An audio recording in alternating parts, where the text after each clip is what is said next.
आज से दशकों पहले एक गुजराती परिवार अमेरिका आया। उन्होंने न्यूयॉर्क शहर में रहने का फैसला किया। 25 फरवरी 1980 को इस गुजराती परिवार में एक बच्चे का जन्म हुआ। वो बच्चा बड़ा होकर अमेरिका की राजनीति में एक बड़ा दखल देने वाला था। उस बच्चे ने स्कूली पढ़ाई के बाद वकालत की, फिर राजनीति में एंट्री ली। उसके विचार डोनाल्ड ट्रंप वाली रिपब्लिकन पार्टी से मेल खाते थे, इसलिए जल्द ही उसे रिपब्लिकन्स के बीच जगह मिल गई। उसने अमेरिका के जस्टिस डिपार्टमेंट में काम किया। जब डोनाल्ड ट्रंप पहली बार चुनकर के आए तब उसे नेशनल सिक्योरिटी काउंसिल में जगह मिली। ट्रंप के रहते उसके सितारे खूब चमके, लेकिन 2020 में ट्रंप की कुर्सी चली गई। जो बाइडेन अमेरिका के नए राष्ट्रपति बने। बाइडेन के कार्यकाल में इस शख्स ने ट्रंप की इमेज चमकाने के लिए खूब काम किया। पर आज हम इस शख्स की चर्चा क्यों कर रहे हैं? क्योंकि 20 फरवरी 2025 को ये आदमी, ये बंदा, ये शख्स अमेरिका की सुरक्षा एजेंसी FBI का डायरेक्टर बन गया है। आप में से बहुत सारे लोग समझ गए होंगे कि हम बात कर रहे हैं FBI के नए डायरेक्टर कश्यप प्रमोद विनोद पटेल उर्फ काश पटेल की। काश पटेल अमेरिका की राजनीति में एक विवादित नाम रहे हैं, इसलिए उनके FBI डायरेक्टर बनने की खूब चर्चा हो रही है। आज के शो में इस मुद्दे पर विस्तार से बात करेंगे। फिर आपको ले चलेंगे जर्मनी, जहां 2 दिन बाद संसदीय चुनाव होने वाले हैं और एक 12 साल पुरानी पार्टी ने जर्मनी की राजनीति में हड़कंप मचा दिया है। जर्मनी के बाद आपको इजराइल में हुए बम धमाकों की खबर भी सुनाएंगे, जिसे आतंकी हमला बताया जा रहा है। जानेंगे कि इसके पीछे कौन हो सकता है। नमस्ते, मेरा नाम कुलदीप है और आप देख रहे हैं लल्लन टॉप का अंतर्राष्ट्रीय खबरों का रोजाना का कार्यक्रम दुनियादारी। Brought to you by Sensodyne K।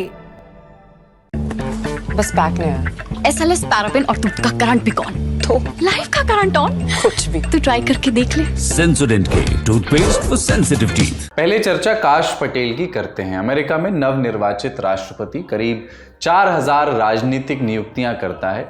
इसमें उनका मंत्रिमंडल, अमेरिका की एजेंसियों के अधिकारी और दूसरे पद शामिल होते हैं। इन नियुक्तियों में कई महीने का समय लग जाता है। ऐसी ही कुछ नियुक्तियों के उदाहरण देखिए। पहली आधिकारिक नियुक्ति सूजी वाइल्स की हुई। ट्रंप ने व्हाइट हाउस का चीफ ऑफ स्टाफ उनको बनाया। ट्रंप ने अमेरिकी सीमाओं की जिम्मेदारी के लिए टॉम होमन, यूनाइटेड नेशंस में राजदूत के लिए एलिस स्टेफनिक को चुना। इसके अलावा भी दर्जनों नियुक्तियां उन्होंने की। एक और चर्चित नियुक्ति इसी महीने 12 तारीख को हुई। इस दिन तुलसी गबार्ड को नेशनल इंटेलिजेंस का डायरेक्टर बनाया गया। अमेरिका में नियुक्तियों के आदेश राष्ट्रपति देते हैं, लेकिन उन्हें सीनेट की मंजूरी लेनी होती है। ट्रंप ने चुनाव जीतने के बाद ही घोषणा कर दी थी कि काश ही FBI के अगले डायरेक्टर होंगे। ये बात उन्होंने 1 दिसंबर 2024 को ट्रूथ सोशल पे लिखी भी, जो सोशल मीडिया प्लेटफॉर्म है। लेकिन नियम के तहत काश की सुनवाई सीनेट में होनी थी। सीनेट अमेरिकी संसद का उच्च सदन है। इसे अपने यहाँ की राज्यसभा जैसा समझ लीजिए। वहाँ पर सीनेट में 100 सदस्य होते हैं। जब भी कोई नियुक्ति होती है तो प्रस्तावित शख्स को इन्हीं मेंबर्स के तीखे सवालों से गुजरना होता है, उनका जवाब देना पड़ता है। काश पटेल को भी इससे गुजरना पड़ा। यह हियरिंग पिछले महीने 30 तारीख को हुई थी। फिर 20 फरवरी को सीनेट ने इसके लिए वोटिंग की। 100 में से 51 सांसदों ने काश पटेल के पक्ष में वोट डाला और 49 ने इसका विरोध किया। विरोध करने वालों में खुद उनकी रिपब्लिकन पार्टी के 2 सांसद भी शामिल थे। साफ दिख रहा है कि अगर एक वोट भी इधर उधर हो जाता तो काश पटेल FBI के डायरेक्टर नहीं बन पाते। काश इस दावेदारी में कमजोर साबित हुए हैं। कम से कम पिछले रिकॉर्ड तो यही बताते हैं। FBI के पिछले 3 डायरेक्टर्स के उदाहरण देखिए। 2017 में क्रिस्टोफर रे को सीनेट में 92 सांसदों का समर्थन मिला था। उनसे पहले 2013 में जेम्स कॉमी ने 93 वोटों के समर्थन से ये जीत हासिल की थी और 2001 में रॉबर्ट मुलर को पूरे 98 वोट मिले थे। वहीं इनकी तुलना में देखें तो काश कम से कम सीनेट में उनका समर्थन कमजोर रहा। पर इसकी वजह क्या रही? काश पटेल को डोनाल्ड ट्रंप के सबसे वफादार लोगों में गिना जाता है। आरोप लगाए जाते हैं कि वो ट्रंप के विरोधियों को FBI के दम पर परेशान करेंगे, उन पर जांच बैठाएंगे, पॉलिटिकल वेंडेटा करेंगे। ऐसे आरोप FBI की ताकत का वो गलत इस्तेमाल कर सकते हैं, ऐसे आरोप हैं। सीनेट में वोटिंग के दौरान डेमोक्रेटिक सांसदों ने ये चिंता जाहिर की। पर काश पर ऐसे आरोप क्यों लगते हैं? ऐसी आशंकाएं उनके साथ नत्थी क्यों हो जाती हैं? उनके बयानों की वजह से। पिछले 3-4 साल में उन्होंने कई ऐसे विवादित बयान दिए हैं जिनकी वजह से उन पर ऐसे आरोप लगाए जा रहे हैं। कुछ उदाहरण देखिए। पहला, 6 जनवरी 2021 को ट्रंप के समर्थकों ने कैपिटल हिल पर हमला कर दिया था। काश कहते हैं कि इसकी साजिश FBI ने रची थी ताकि ट्रंप के समर्थकों को ठिकाने लगाया जा सके। दूसरा, सितंबर 2024 में शॉन रेयान शो पर उन्होंने ये कहा, FBI के मुख्यालय को बंद करने की धमकी दी और ये कहा कि उसी मुख्यालय में डीप स्टेट म्यूजियम खोला जाएगा। तीसरा उदाहरण, 2023 में काश ने राष्ट्रपति डोनाल्ड ट्रंप के राजनीतिक प्रतिद्वंदियों के खिलाफ कार्रवाई करने का संकल्प लिया था और ऐसे लोगों को अपराधी बताया था। चौथा उदाहरण, काश पटेल ये भी दावा करते हैं कि 2020 का चुनाव फर्जी था, जो बाइडेन ने धोखाधड़ी से वो चुनाव जीता था। एक दफे उन्होंने कहा था कि हम ऐसे साजिशकर्ताओं को खोज कर निकालेंगे जिन्होंने अमेरिका की जनता से झूठ बोला और बाइडेन को चुनाव जिताने में मदद की। ऐसे लोग अमेरिका की मीडिया में भी शामिल हैं, हम उन्हें भी देख लेंगे। पांचवा उदाहरण, काश ने बच्चों के लिए the plot against the king नाम की एक किताब भी लिखी है जिसमें ट्रंप को एक सम्राट के रूप में दिखाया गया है। अपने इन्हीं कामों और बयानों की वजह से उन पर FBI के गलत इस्तेमाल होने की आशंकाएं उनके साथ नत्थी कर दी गई, उन पर आरोप पहले से ही लगने शुरू हो गए।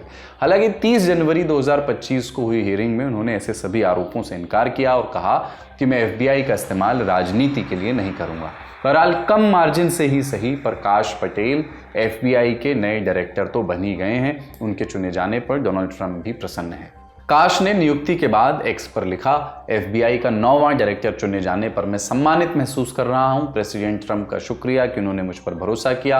मैं लोगों का FBI पर भरोसा फिर से बनाऊंगा और जो भी अमेरिकियों को नुकसान पहुंचाने की कोशिश करेगा, हम धरती के हर कोने तक उसका पीछा करेंगे। अब जाते जाते काश पटेल की कहानी भी जानते जाइए। काश पटेल भारतीय मूल के हैं, उनके माता पिता गुजराती हैं। उनके माता पिता युगांडा और कनाडा में भी रह चुके हैं। 1980 के पहले वो अमेरिका आकर के बस गए थे। 25 फरवरी 1980 को उनका काश का जन्म हुआ न्यूयॉर्क में। स्कूली पढ़ाई के बाद उन्होंने रिचमंड यूनिवर्सिटी से ग्रेजुएशन किया। इसके बाद न्यूयॉर्क में वकालत की पढ़ाई की। उन्होंने अंतर्राष्ट्रीय कानून में ब्रिटेन के यूनिवर्सिटी कॉलेज लंदन से सर्टिफिकेट भी लिया है। वकालत की पढ़ाई के बाद वो फ्लोरिडा चले गए, वहाँ कुछ साल वकालत की।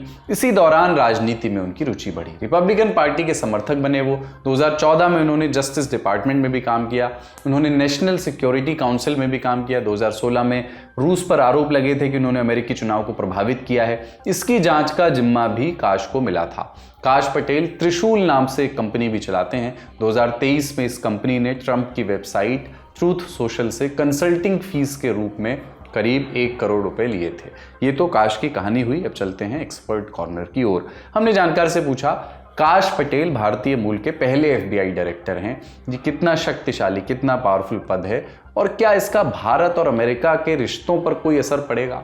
ऑप्टिक्स के तौर पे देखे, as an Indian, as a Hindu American, I think it's a big deal. हम हमेशा ये कहते हैं कि जो रिपब्लिकन्स है, स्पेशली मागा वाले रिपब्लिकन्स, दे आर रेसिस्ट। जो सैन फ्रांसिस्को में हमारी कॉन्सुलेट थी, उस पर आगजनी का एक कोशिश की गई थी बाय सम एलिमेंट्स। हमने देखा पिछले एडमिनिस्ट्रेशन में उसे उतनी सीरियसली नहीं लिया, या इन्वेस्टिगेशन उस तरीके से नहीं हुई जिस तरीके से शायद होनी चाहिए थी। और ये concern ministry of external affairs ने भी उठाया था। इंडियन एम्बेसी जो वॉशिंगटन DC में है यहाँ पे, इन्होंने भी उठाया था। बट आई थिंक उन चीजों को लेके और ऐसे एलिमेंट्स जो भारत के विरुद्ध काम कर रहे हैं अमेरिका में रहकर, आई थिंक उनको मुझे लगता है थोड़ा ज्यादा स्क्रूटनी होगी। फिर वो आप उन्हें वो खालिस्तानी हो या कोई ऐसे एलिमेंट्स हो, क्योंकि प्रेसिडेंट ट्रंप खुद ही क्लियर कर चुके हैं कि भारत और अमेरिका के जो रिश्ते हैं वो इम्पोर्टेंट है। जहां तक कि इंडिया का सवाल है, Kash Patel can provide resources to India for counter terrorism, because उनकी एक्सपीरियंस अलकायदा, ISIS वगैरह के खिलाफ है। तो अगर India is doing some project on counter terrorism in Kashmir या मणिपुर या दूसरी जगह, तो उनको इंटेलिजेंस और टैक्टिकल इक्विपमेंट वगैरह, पैसे, ग्रांट, ये वो सारी चीज़ें FBI से मिल सकती है, ट्रेनिंग भी मिल सकती है। So that is one thing. और बास केसेस, जैसा कि अदानी का केस है, उसके one investigation is with FBI और एक इन्वेस्टिगेशन इज विद SEC, जो सिक्योरिटी जो कमीशन है। तो ऑलरेडी आपने सुना होगा कि समन्स तो भिजा दिए उन्होंने इंडिया के मिनिस्टर। काश पटेल सीनेट में बहुत कम मार्जिन से नियुक्त हुए हैं। क्या उनके आगे के कार्यकाल में ये बात प्रभावित करेगी? इस बात का कोई असर रहेगा क्या? देखिए, फर्क नहीं पड़ता। Slim margin is not the first person जो एक छोटी सी इतनी कम मार्जिन से कंफर्म हुए हैं। प्रेसिडेंट बाइडेन के भी काफी ऐसे नॉमिनीज थे जो 51 से कंफर्म हुए थे। टाई ब्रेकर यूज करना पड़ा था कमला हैरिस को।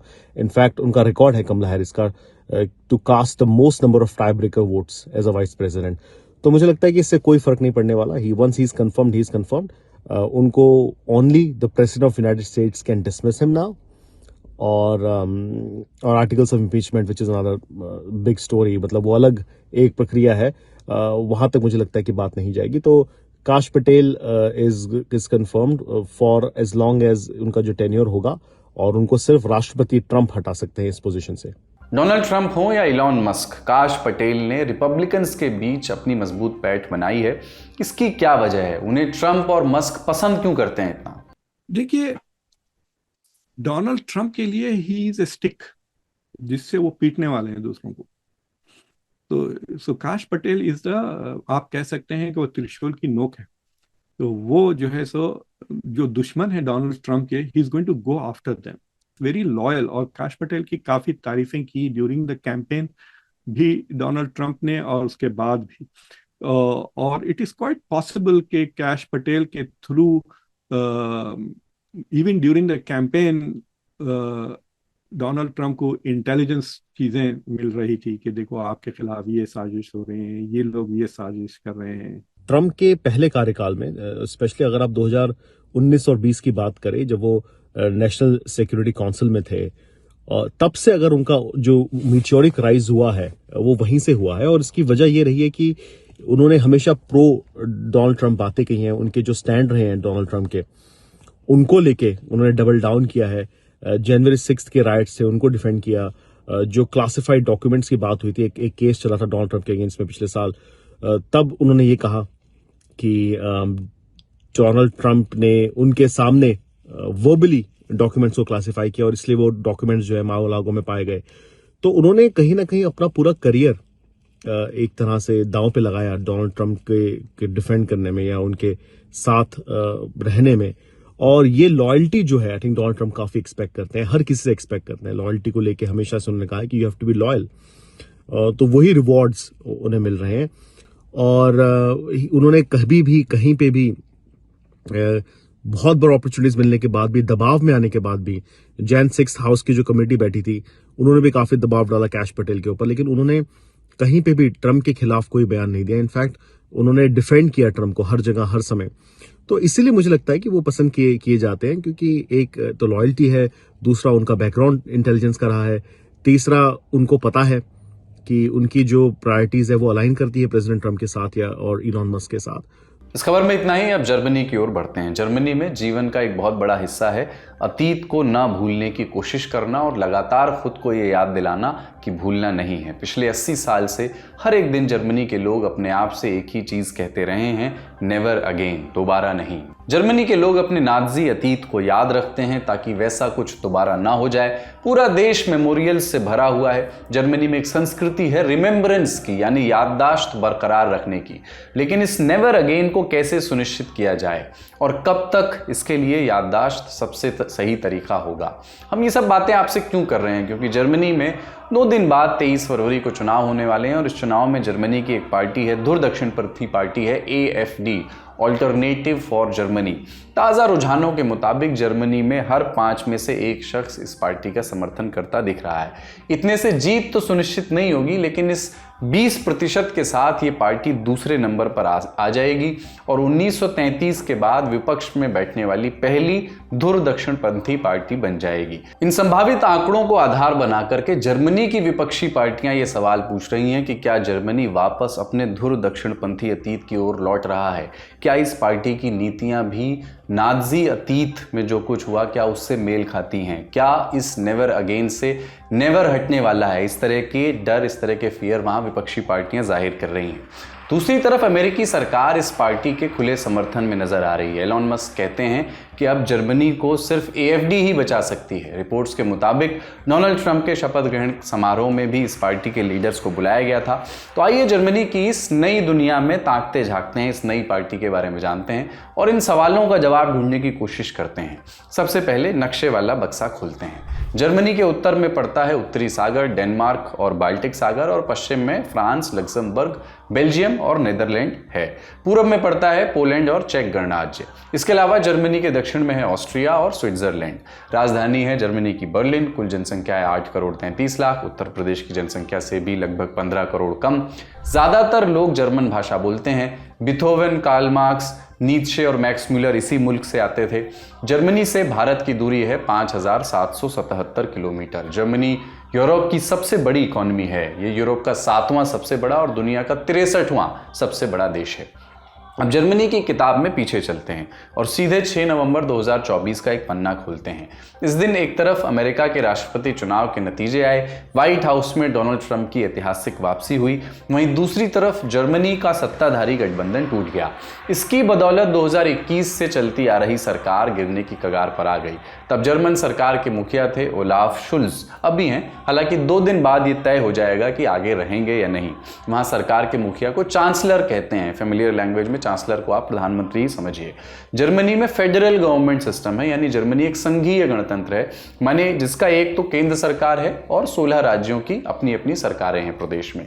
केंद्र सरकार विदेश नीति, रक्षा और फाइनेंस जैसे मामलों की जिम्मा उठाती है और राज्य सरकारें शिक्षा, स्वास्थ्य और परिवहन जैसे मामले देखती है। संवैधानिक तौर पर जर्मनी का हर प्रमुख राष्ट्रपति होता है, हर 5 साल पर इनको चुना जाता है, लेकिन राष्ट्रपति की भूमिका काफी हद तक औपचारिक होती है। राष्ट्रपति ही चांसलर को नियुक्त करता है। अब संसद का दरवाजा खोलते हैं क्योंकि चुनावों का खेल तो इसी से जुड़ा है। जर्मन संसद में भी भारत, अमेरिका और ब्रिटेन की तरह 2 सदन हैं। निचले सदन को बुंडेस्ताग कहते हैं। इसमें कुल 598 सीटें हैं। हर 4 साल पर जर्मनी में निचले सदन के रिप्रेजेंटेटिव्स चुने जाते हैं। चांसलर उस पार्टी या पार्टियों के गठबंधन का नेता होता है जिसके पास बुंडेस्ताग में सबसे अधिक सीटें होती हैं। बुंडेस्ताग ही चांसलर का चुनाव करती है, फिर चांसलर मंत्रियों की नियुक्ति करता है और सरकार बनती है। ये तो निचला सदन हो गया। जर्मन संसद का जो ऊपरी सदन है उसको बुंदेसराट कहते हैं। इसमें कुल 69 सीटें हैं। जर्मनी के सभी 16 राज्य हर 5 साल पर अपने लोकल इलेक्शन कराते हैं। इससे ऊपरी सदन बनता है। जर्मनी में भी भारत की तरह ही एक संविधान है जिसे सर्वोपरि माना जाता है। इस वक्त जर्मनी के राष्ट्रपति हैं फ्रैंक वॉल्टर स्टेनमेयर और चांसलर हैं ओलाफ शुल्ज, जो आपको पहले बताया। 2021 में इन्हें पद मिला। अगले चुनाव सितंबर 2025 में होने वाले थे, लेकिन 6 नवंबर 2024 को ही इनका गठबंधन टूट गया और चुनाव पहले हुए। क्यों टूटा गठबंधन? इस सवाल का जवाब समझते समझते आपको जर्मनी का मौजूदा राजनीतिक माहौल भी समझ आ जाएगा। 6 नवंबर को ओलाफ शुल्ज ने अपने वित्त मंत्री क्रिस्टियन लिंडनर को बर्खास्त कर दिया। जवाब में क्रिस्टियन लिंडनर की पार्टी ने सरकार से अपना समर्थन वापस ले लिया। लिंडनर फ्री डेमोक्रेट्स पार्टी से आते हैं, एफडीपी बोलते हैं उसको, फ्री डेमोक्रेट्स पार्टी। समर्थन खोने पर ओलाफ शुल्ज सदन में बहुमत से हाथ धो बैठे और उन्होंने सदन में विश्वास प्रस्ताव का सामना करने का ऐलान किया। यह प्रस्ताव 16 दिसंबर को सदन में पेश किया गया। ओलाफ ये प्रस्ताव जीत नहीं सके और जर्मनी में जल्द से जल्द चुनाव कराने की स्थिति बन गई। पिछली बार 26 सितंबर 2021 को जर्मनी में संसदीय चुनाव हुए थे। 15 अक्टूबर 2021 को चुनाव के नतीजे आए। कोई भी पार्टी बहुमत का आंकड़ा छू नहीं सकी। फिर 71 दिनों तक नेगोशिएशन चला। आखिर में 3 पार्टियों ने हाथ मिलाया। ये 3 पार्टियां थी ओलाफ शुल्ज की party, social democratic party SDP को चुनाव में सबसे ज्यादा 25.74% वोट मिले। वित्त मंत्री क्रिस्टियन लिंडनर की फ्री डेमोक्रेट्स पार्टी को, एफडीपी को 11.46% वोट मिले। और तीसरी पार्टी थी शॉल्ज सरकार की वर्तमान विदेश मंत्री एनालिना बेरबॉक की ग्रीन पार्टी को 14.75% वोट हासिल हुए। 8 दिसंबर 2021 को तीनों पार्टियों की गठबंधन सरकार बनी। गठबंधन को नाम दिया गया ट्रैफिक लाइट कोलिशन। वजह, इन तीनों पार्टियों का रंग ट्रैफिक लाइट में दिखने वाले 3 रंग है। लाल रंग एसटीपी के लिए, पीला एफडीपी के लिए और हरा रंग ग्रीन पार्टी के लिए। जर्मनी में पिछले कुछ दशकों में संसद में पार्टियों की संख्या बढ़ी है। नतीजतन सरकार बनाने के लिए अब पहले से ज्यादा पार्टियों को गठबंधन बनाना पड़ता है। जाहिर है, गठबंधन में जितनी ज्यादा पार्टियां होंगी सरकार उतनी अस्थिर होगी। ओलाफ का गठबंधन तो टूट गया, लेकिन विपक्ष में कौन था? विपक्ष तब वही था जो आज आगे निकलता दिख रहा है। जर्मनी का कंजर्वेटिव ब्लॉक, सीडीयू या सीएसयू, यानी क्रिश्चियन डेमोक्रेटिक पार्टी। सीएसयू दरअसल सीडीयू की ही सिस्टर पार्टी है। सीडीयू को पिछले चुनाव में 24.07% वोट मिले थे। जर्मनी की पूर्व चांसलर एंगेला मर्केल इसी पार्टी से आती हैं। 2021 से पहले 16 साल तक वो जर्मनी की चांसलर थी। मर्केल ने 4 बार चुनाव जीता और इसमें से 3 बार उन्होंने गठबंधन सरकार बनाई। उनके चौथे कार्यकाल में 2018 से 2021 ओलाफ शुल्ज वाइस चांसलर और वित्त मंत्री थे। एंगेला मर्केल के चांसलरशिप में क्रिश्चियन डेमोक्रेटिक पार्टी ने एसडीपी और एफडीपी के साथ अलग अलग समय पर गठबंधन बनाया था। लेकिन जर्मनी में एक दौर था जब जर्मन राजनीति पर सेंटर राइट CDU CSU और सेंटर लेफ्ट SPD का दबदबा था। तब इन दोनों में से किसी एक को सिर्फ किसी एक छोटे सहयोगी दल की जरूरत पड़ती थी, तो वो या तो AFD से जुड़ जाते थे या ग्रीन पार्टी से। जैसा कि हमने आपको बताया, कई बार तो CDU CSU और SPD ने मिलकर के महागठबंधन भी बनाया, जिसका बुरा असर पड़ा उनकी इमेज पर, क्योंकि अलग अलग विचारधाराओं वाले लोग मिल रहे थे। आप अपने देश में भी इसे इमेजिन करके देख सकते हैं। खैर, जर्मनी में इस वजह से छोटी पार्टियों का उदय हुआ, जैसे कि पहली धुर दक्षिणपंथी party Alternative for Germany AFD, जिसका जिक्र आज हम आपसे कर रहे हैं, जिसकी चर्चा हो रही है, और दूसरी सारा वाग्नेने अलायंस। इन दोनों ही पार्टियों को आप अपनी विचारधारा को लेकर के बहुत सख्त या अडिग या अड़ियल कह सकते हैं। इसलिए देश की बड़ी पार्टियां इन दोनों से दूरी बनाए रखती हैं, इनके साथ हाथ नहीं मिलाती। AFD को लेकर ही इन दिनों जर्मनी में आए दिन हजारों लोग अलग अलग शहरों में सड़कों पर उतर रहे हैं। ये जो प्रदर्शन कर रहे लोग हैं और विपक्ष जो है, वो AFD को लाना 1933 के दौर में वापस लाने की तरह ऐसा दावा कर रहा है कि 1933 के दौर में जाना होगा। 1933 में क्या हुआ था?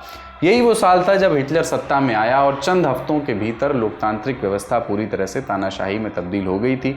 1939 में पोलैंड पर कब्जे के बाद से द्वितीय विश्व युद्ध की शुरुआत हो गई और हिटलर ने यहूदी, विकलांगों और धार्मिक विरोधियों को गैस चैम्बर्स में डाल करके मौत के घाट उतार दिया था। कुल जमा 15 लाख लोगों की हत्या की गई थी। लेकिन साल 1945 में जर्मनी हार गया और हिटलर ने आत्महत्या कर ली। कई लोगों को लगता है कि हिटलर का जो नज़रिया यहूदियों को लेकर के था, वैसा ही रवैया संभवतः AFD जर्मनी में रहने वाले अप्रवासियों और विदेशी मूल के लोगों के प्रति रखती है। इसलिए वो AFD को लोकतंत्र के लिए खतरा मानते हैं। हालांकि AFD ये कहती है कि मीडिया और सत्ता प्रतिष्ठान जानबूझकर उसकी छवि को खराब करने का, बिगाड़ने की कोशिश कर रहे हैं।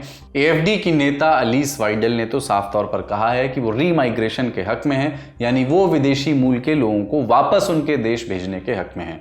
बीते सालों में जर्मनी में लाखों की संख्या में विदेशी आए हैं। इनमें बड़ी संख्या सीरिया और यूक्रेन से आए लोगों की है, जहां से लोग युद्ध की वजह से जान बचा करके भागे। इसके अलावा मध्य पूर्व और अफ्रीकी देशों से भी गैर कानूनी तरीके से लोग आते रहे हैं। हाल के समय में हिंसा और अपराध से जुड़े कई मामले देखे गए जिनमें प्रवासियों का हाथ पाया गया।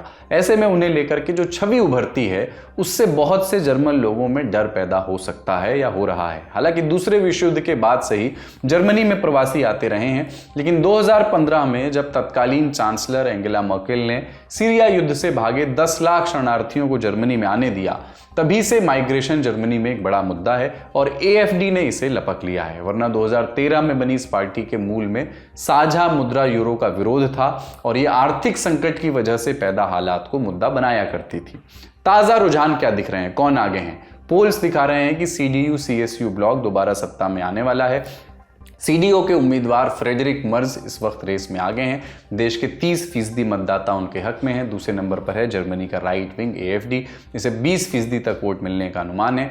AFD के बाद कुछ 15% के साथ ओलाफ शुल्ज की SPD आती है। अब लॉजिकली देखा जाए तो CDU और AFD अगर एक साथ आ जाते हैं तो बड़ी आसानी से बहुमत मिल जाता है।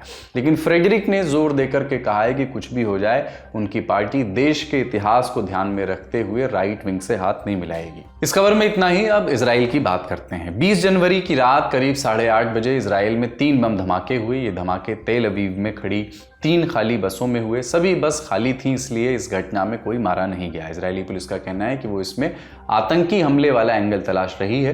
हालांकि अभी तक किसी भी संगठन ने इसकी जिम्मेदारी नहीं ली है। टाइम्स ऑफ इजराइल ने तेल अवीव जिले के पुलिस के मुखिया से बात की है। उन्होंने कहा है कि इस धमाके में नई तकनीक के विस्फोटक इस्तेमाल किए गए हैं। हो सकता है कि विस्फोटक वेस्ट बैंक से लाए गए हों।